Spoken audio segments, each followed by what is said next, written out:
Hi friends, welcome to నాటు వైద్యం. ఈరోజు మనం అంగం పొడవును లావును పెంచే ఒక అద్భుతమైనటువంటి ఆయిల్ గురించి తెలుసుకుందామండి.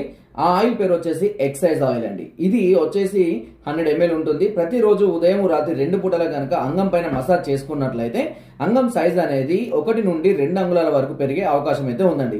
సో దీనిని ఖచ్చితంగా 30 నుంచి 40 సంవత్సరాల లోపు వాళ్ళ అందరూ కూడా వాడుకోవచ్చు అండి. ఎలాంటి సైడ్ ఎఫెక్ట్స్ ఉండవు. రెగ్యులర్గా మసాజ్ చేసుకోవాలి. ఎలా మసాజ్ చేసుకోవాలి ఏంటనే దాని గురించి నేను నెక్స్ట్ వీడియోలో క్లియర్గా చెప్తానండి. అదేవిధంగా దీని కాస్ట్ వచ్చేసి ఒక బాటిల్కి 2000 రూపీస్ కాస్ట్ ఉంటుందండి. దీంతో పాటు నేను గోల్డెన్ నైట్ శిలాజిత్ క్యాప్సల్స్ అని ఉంటాయండి. ఈ క్యాప్సల్స్ కూడా మేము వాళ్ళకి ఉచితంగా అందించడం అనేది జరుగుతుంది. సో కాబట్టి ఎవరైనా అంగ పరిమాణం పెంచుకోవాలి అని అనుకునేవారు ఆర్డర్ చేసుకోవాలనుకుంటే పైన నెంబర్కి ఫోన్ చేసి ఆర్డర్ పెట్టండి. సో దీని ద్వారా మీరు కనీసం ఒక 3 నుంచి 4 నెలల పాటు కనుక కంటిన్యూగా వాడినట్లయితే తప్పకుండా అంగ పరిమాణం అనేది పెరిగే అవకాశం 100% ఉందండి. నా వీడియో నచ్చితే లైక్ చేయండి, షేర్ చేయండి, సబ్స్క్రైబ్ చేయడం మర్చిపోకండి. Thank you.